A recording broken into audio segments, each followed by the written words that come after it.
Doação entre amigos, rifa, vaquinha, doações pela internet. O mundo de quem dedica parte do tempo para ajudar o outro é vasto e salvador.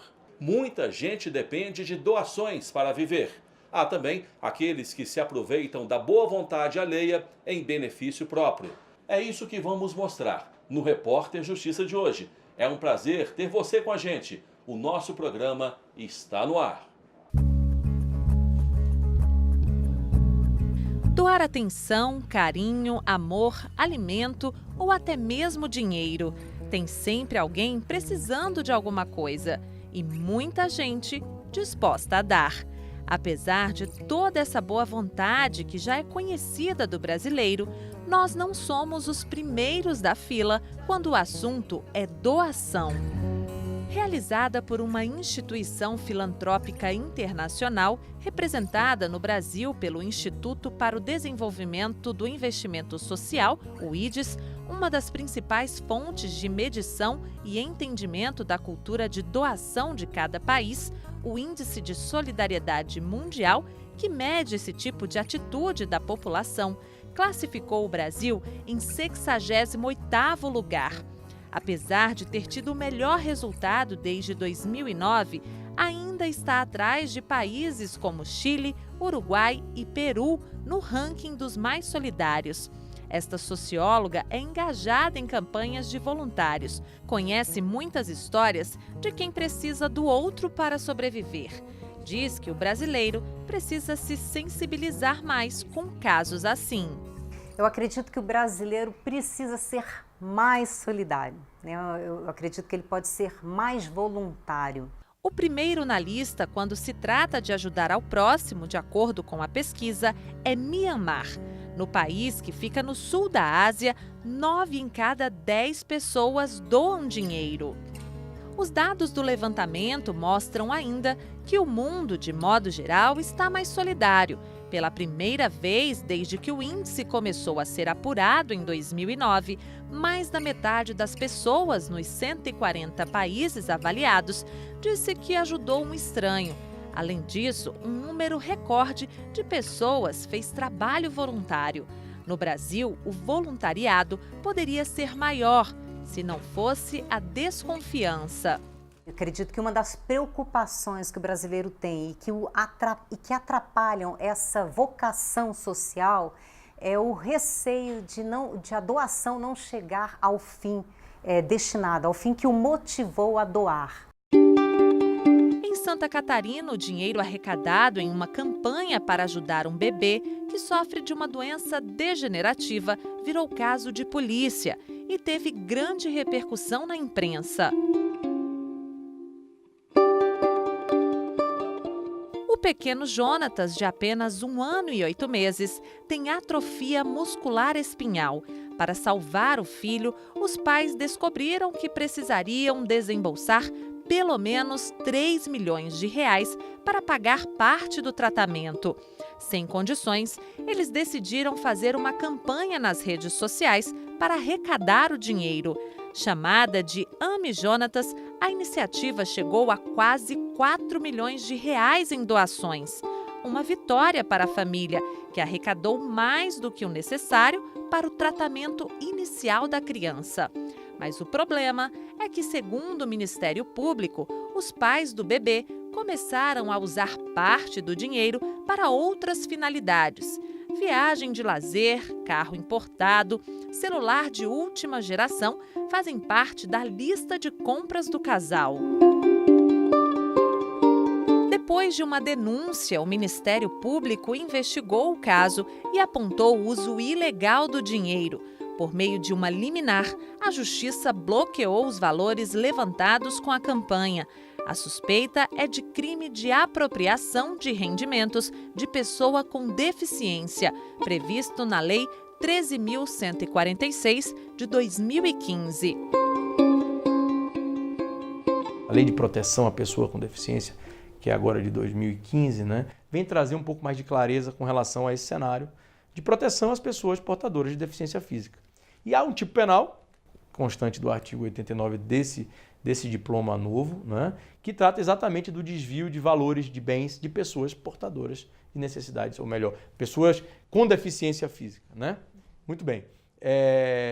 O tipo penal, independentemente de uma discussão agora se ele é aplicável claramente ao caso ou não, pode até ser, né? E acho até que a gênese desse tipo penal não foi esse caso. Quando veio, não foi para amparar casos como este, sim outros em que pessoas usam da sua, digamos, ascendência sobre essas pessoas com dificuldades, né? Tutores, curadores, e desviam realmente verbas, valores, e aí, de fato, isso merece uma proteção efetiva do Estado.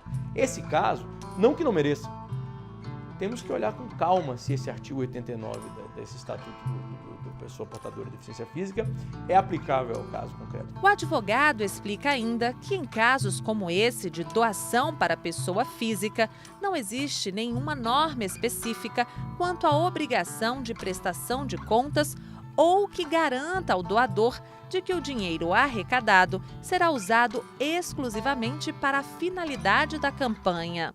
A essência das doações que a gente se depara no dia a dia, por exemplo, das redes sociais, não possui qualquer forma de controle. Não há controle. Infelizmente, não há controle. Tá? A base principiológica disso é a confiança.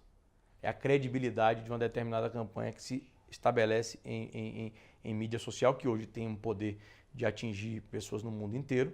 Então, esse trabalho, digamos, de divulgação é feito a tempo e modo pelo interessado, seja em que direção for, ajudar o cachorrinho que está com uma doença, uma criança que padece de algum tipo de mal, enfim, né? O propósito desta campanha, seja qual for.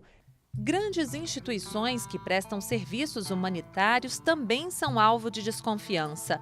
Com o objetivo de prestar socorro e assistência às pessoas vítimas de guerras e catástrofes naturais, a Cruz Vermelha Brasileira já foi protagonista de escândalos por causa de desvio de dinheiro.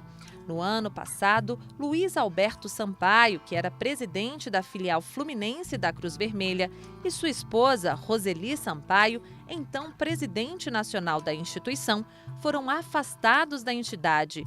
O casal é suspeito de estar envolvido no esquema de desvio de R$ 9.700.000 de dinheiro público em um contrato firmado entre a filial da Cruz Vermelha de Petrópolis, no Rio de Janeiro, com o governo do Distrito Federal. É a primeira vez que integrantes da cúpula da instituição são processados criminalmente no Brasil. No caso de entidades como a Cruz Vermelha e outras milhares que estão espalhadas pelo mundo com a missão de ajudar ao próximo, a obrigação de prestar contas à sociedade está prevista em lei. Estas, sim, passam por rígido controle. O Ministério Público, evidentemente, tem papel de controle ali. Os órgãos que se necessita prestar contas, como a Receita Federal, a depender, evidentemente, das doações que receba. E existem, inclusive, formulários próprios para que a pessoa que doe possa até se beneficiar do ponto de vista fiscal. Né? Ter algum tipo de abatimento, por exemplo, de imposto de renda. Então, são casos aí, sim, mais amplos, que você atinge uma coletividade ou um grupo específico de pessoas, uma situação em si mais ampla. Esses casos de campanha por meio das redes sociais, esses são pontuais, estes não sofrem qualquer tipo de controle, atipicamente, e acho que de certo modo importante, por quê? Porque não pode se abalar, né, esse espírito solidário do brasileiro. Né? Eu acho que as pessoas hoje que contam com esse tipo de campanha, elas não podem, digamos assim, perder essa possibilidade em nome de um caso isolado. No próximo bloco, vamos mostrar que a preocupação não é apenas com desvio de dinheiro. Produtos arrecadados também podem ser alvos de quem quer se aproveitar da situação. O Repórter Justiça volta já.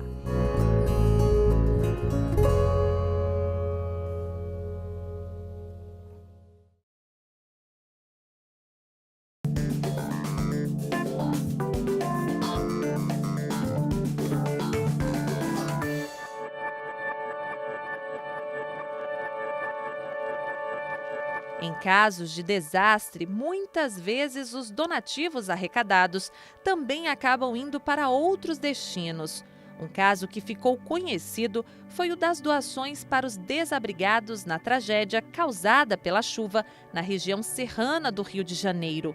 Os galpões lotados de roupas, alimentos, água potável e itens de higiene foram saqueados. Os criminosos se passavam por voluntários para furtar. Na ocasião, 2 pessoas foram presas.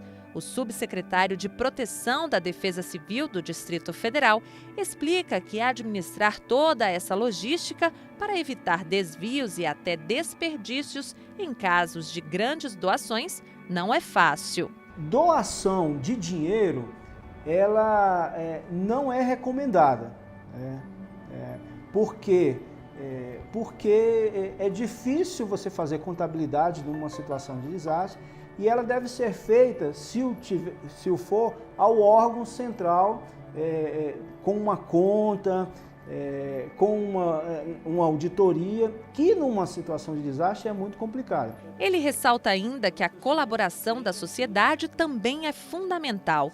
Nessas situações, é importante que as pessoas doem somente aquilo que está sendo solicitado. A Defesa Civil orienta para quem for doar que só doe aquilo de fato que for necessário. Não mande roupas, alimentos que não forem pedidos. Porque isso, se a comunidade tiver muitos diabéticos, não adianta mandar biscoito recheado que as pessoas não vão comer. Às vezes a necessidade é de água e não de suco açucarado, né? Então, assim, as necessidades, elas são ditas pela organização ou quem está gerenciando o desastre. Olha, vocês devem doar água, vocês devem ou determinado tipo de alimento para que supra as necessidades básicas das pessoas. Mas apesar dos exemplos negativos que mostramos na reportagem, esses casos são isolados. Quando se trata de ajudar ao próximo, o que não faltam são histórias de quem teve a vida transformada graças à generosidade de outras pessoas. Gente que tira do seu para dar ao próximo, que colabora com o que pode, não deixa de ajudar a quem precisa. Em Brasília, um gesto de generosidade mudou a vida de uma família e mexeu com o coração de muita gente. Do nada ele apareceu, né, com um caroço na barriga, inchou a barriga. E aí, os médicos já suspeitaram que era um tumor, já fui encaminhado para o hospital da criança. E aí eu tive que abrir mão de tudo, das atividades que eu fazia, que eu trabalhava antes. Aí já de início a gente já ficou internado 45 dias no hospital da criança, né? E daí pra cá, sempre foi assim, as lutas das quimioterapia.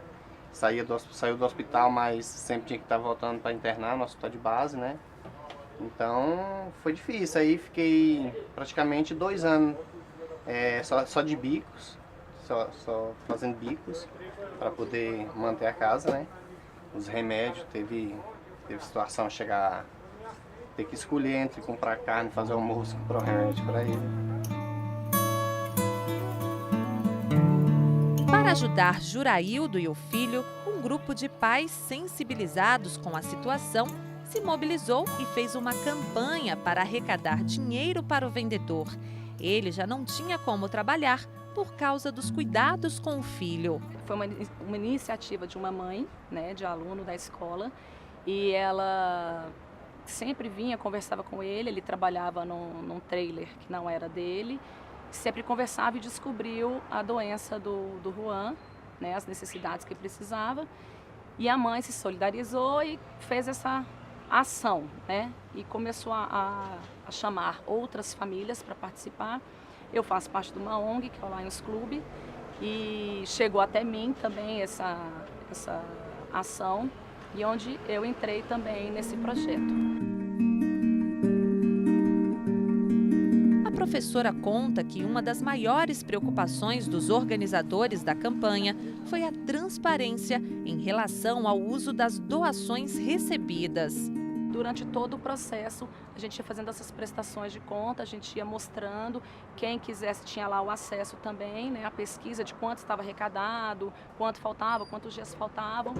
E aí a gente foi, durante todo o processo, fazendo essa prestação com as famílias e as pessoas que estavam participando dessa ação. E não tem prova melhor de que o dinheiro doado foi realmente usado para cumprir o propósito da campanha do que os olhos cheios de lágrimas de gratidão de quem pôde se encher de esperança em um futuro melhor, graças a um gesto de solidariedade. Estava tudo atrasado, prestação do carro, já estava morando de favor num barraco de madeira. E aí ela pegou e pediu para ir conhecer minha história. Falou, a gente vai te ajudar, a gente só tem que procurar uma forma de te ajudar. Vamos ver como é que eu vou conversar com os pais aqui da escola, vou divulgar nos grupos. E a partir daí ela já começou a divulgar nos grupos, para até mesmo os pais virem se reunir com ela para ver qual a forma de me ajudar. E aí foi onde ela teve a ideia de fazer a vaquinha na internet, para poder arrecadar um dinheiro para me ajudar. Aí ela foi na minha casa, ver minha situação, foi com o esposo dela, o Léo, e aí levaram café da manhã pra gente tomar, não foi, Juan? Brincou com o Juan, sentou no chão com ele, o Léo, pessoa maravilhosa, sabe? E aí eles lançaram a campanha, conversou com a escola apoiou, né? Aí eles lançaram a campanha na internet, e aí daí só foi acontecendo as coisas boas, né? E que como assim tu tem uma vaquinha que é isso? Fizemos uma vaquinha na internet, onde arrecadou dinheiro. Isso daqui é o trailer? Pra gente comprar o trailer. Quitamos o carro que estava já com busca e apreensão. A gente negociou a dívida, quitou. Pagamos quase 3 anos de aluguel adiantado, para poder trabalhar mais tranquilo e terminar o tratamento dele mais tranquilo, né? Como eu já estava assim, sem saída, né? Eu não sabia o que mais que eu ia fazer. E eu nunca tive coragem de pedir ajuda para ninguém. Entendeu? E como eles vieram me ajudar, para mim, nossa, foi um alívio, sabe? Uma alegria, um alívio. Entendeu? Que era muito difícil mesmo. A situação era muito difícil. No próximo bloco, Cristiano Oliveira mostra a ação de uma organização não governamental que arrecada dinheiro e publica a prestação de contas nas redes sociais. A gente volta já!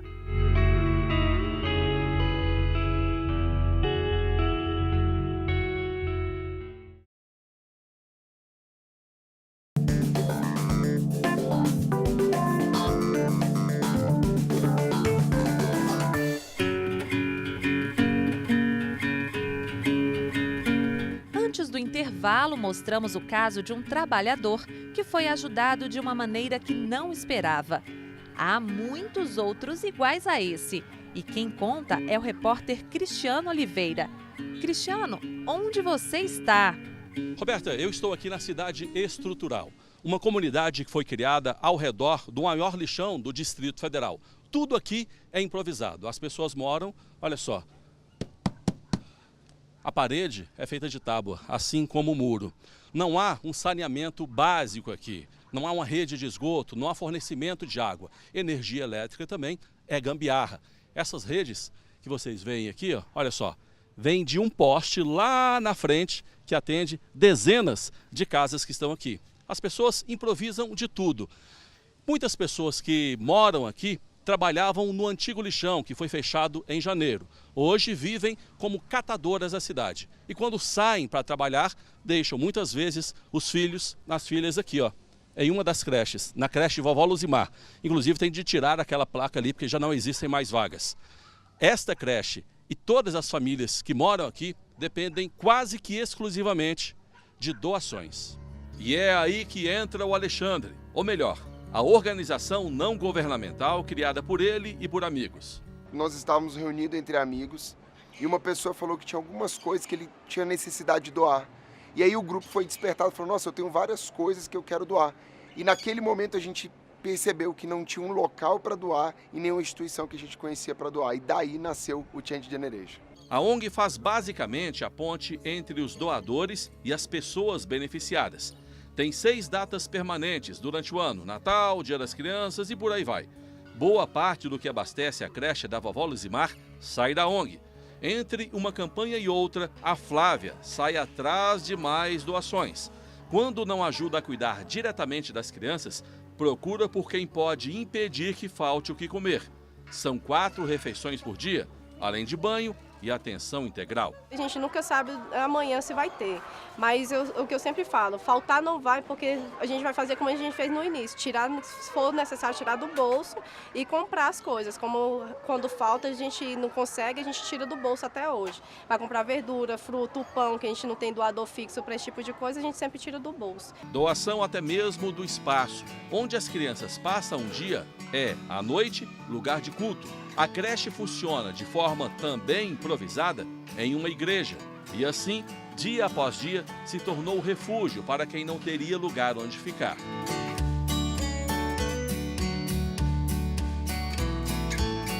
Quem apresenta o cardápio do dia não é só a cozinheira da creche. Dona Ivone também é pastora da igreja. A qualquer hora do dia ou da noite está envolvida com a comunidade. De envolvimento, Alexandre também entende. Desde 2013, quando a ONG da qual ele faz parte foi criada, Alexandre passa várias horas aqui. Conhece cada lugarzinho da comunidade. Nós temos aqui uma reciprocidade muito grande dos líderes comunitários e também da população. Nós entramos em lugares aqui bem críticos, tomados até pelo tráfico, tomados pela criminalidade, mas nós temos acesso a eles, que nós podemos servir a sociedade com essas ofertas, com essas doações. De doação em doação, a ONG viu a necessidade de prestar contas do que faz. E publicamente, todas as ações estão nas redes sociais. Fotos de voluntários fazendo a festa em comunidades carentes e notas fiscais. Tudo que é comprado para doações tem a devida prestação de contas. A prestação de conta ela é feita de uma maneira bem simples. Nós fazemos a arrecadação e tudo aquilo que é comprado, todo o serviço que é prestado, nós tiramos fotos e postamos no site para ficar uma maneira bem transparente e todo mundo tem acesso. Se todo mundo tem acesso, a credibilidade aumenta e, como consequência, as doações também. Mais de 3 anos ele ajuda a gente, a ONG tem vindo aqui todas as datas comemorativas, traz material escolar, roupa, calçado, cesta básica. Não só ajuda a creche, mas também acaba ajudando toda a comunidade. E toda ajuda é bem-vinda. Afinal, a creche não cobra nada dos pais. E quem trabalha por aqui recebe como pagamento 4 cestas básicas por mês. Comida é moeda. E a creche, a única opção. A gente ficou uma semana sem funcionar, porque uma das últimas chuvas levaram 6 telhas nossas, quebraram, e a gente ficou sem funcionar porque não estava encontrando telha. E as mães ficaram desesperadas, porque aqui é um refúgio mesmo, porque não tem com quem deixar e ainda paga caro para ficar com as crianças. A ONG representada pelo Alexandre encontrou os ingredientes do sucesso. Uma boa dose de credibilidade, empenho em abundância, pitadas de conhecimento e muita vontade de ajudar. Com isso, ficou fácil trazer à comunidade pessoas que moram aqui perto, mas só viam essa realidade pela TV. A principal vertente do Change é humanizar a favela. Como que seria humanizar a favela? Eu pego o voluntário, que normalmente está no plano piloto, a 15 minutos do poder de Brasília, uma favela de pobreza quase que total, de miséria. Então nós pegamos a pessoa e transicionamos de uma realidade a outra. E quando ela chega aqui, ela se depara com algo que ela só vê pela televisão. Fomos visitar uma das famílias que pedem ajuda à creche. Como boa parte das outras, a da Dona Ivone é formada por mãe e filhos. O homem da casa viajou há meses em busca de trabalho. Desde então, ela não tem notícias dele. Mas hoje está contente. O cardápio do almoço tem arroz e feijão. A dupla mais brasileira da culinária é um banquete nesta casa de Madeirite. É o que eu posso dar para os meus filhos hoje. E quando tá chovendo, só não chove em cima da cama, porque ao redor da cama tudo chove. Mas é o que eu tô podendo dar para eles agora. Ultimamente eu tô vivendo mais de doação, porque eu tô sem trabalhar, o homem foi para o Paraná dizendo que ia voltar, até hoje não voltou, não mandou dinheiro. E eu tô vivendo mais de doação. Eu fiz currículo, entreguei, fui na fábrica social, fiz uma ficha. Hoje, Dona Ivone passa o dia cuidando dos filhos, antes de irem à escola. Mas é séria candidata a deixar os meninos na creche da Dona Luzimar. Tem esperança de voltar a trabalhar. Enquanto isso, vai se virando com o que ganha. O básico, é o arroz, o feijão, um molho. E, inclusive, a fralda dessa aqui, eu tava falando com a vizinha, de hoje para amanhã acaba. Da onde que eu vou tirar dinheiro para comprar um pacote de fralda para minha filha? Eu não vou roubar, eu não vou fazer nada de errado para comprar. Vai ficar sem. Hoje meus meninos saíram para a escola só com um cafezinho preto, porque eu cheguei na casa da vizinha e falei, arruma um pouquinho de café, ela me arrumou. No copo, eu fiz o café, eles foram para a escola. Quando chegar, tem um arroz e o feijão para eles comer. Porque eu não digo passar fome hoje, porque tem um arroz e o feijão para eles comer. Para evitar situações como a da Dona Ivone, instituições investem não só em doações de comida. O Fundo das Nações Unidas para a Infância, por exemplo, trabalha para que o acesso à educação, esporte, arte, cultura e cidadania alcance lugares onde o Estado não chega. A gente é um grupo de pessoas que apoia o desenvolvimento das crianças e dos adolescentes. Então, a gente vai aonde as crianças e os adolescentes mais precisam. Tem criança fora da escola, a gente vai buscar a criança e vai levar para a escola. Com mais de 70 anos atuando nessas frentes, a maior parte das doações recebidas pela instituição é de pessoa física. Regina explica que a consolidação da instituição se deve à transparência na prestação de contas aos doadores, o que gera credibilidade para quem contribui. Sempre que a pessoa nos faz uma doação, a gente pede o endereço, pede o telefone, o e-mail, porque a gente manda relatórios, a gente manda recibo da doação, a gente conta o que nós estamos fazendo, nós convidamos as pessoas que queiram visitar os projetos para poder ter essa transparência e a pessoa ter o feedback, para ela saber o que está acontecendo com a doação dela e como o nosso trabalho está desenvolvendo a partir da ajuda dessa pessoa. E quando os dois lados cumprem a missão, o resultado é um só. Sorriso no rosto, lágrimas de emoção e muita gratidão. Eu queria poder retribuir tudo que elas fizeram para mim. Porque, assim, é muito difícil. Eu acho que é só agradecimento mesmo. Agradecer a cada um que me ajudou, sabe? Tá com uma voz rouca, tá aqui chorando. Mesmo sem muitas pessoas sem me conhecer, sem conhecer o Juan, Meu bebê. nos ajudaram, entendeu?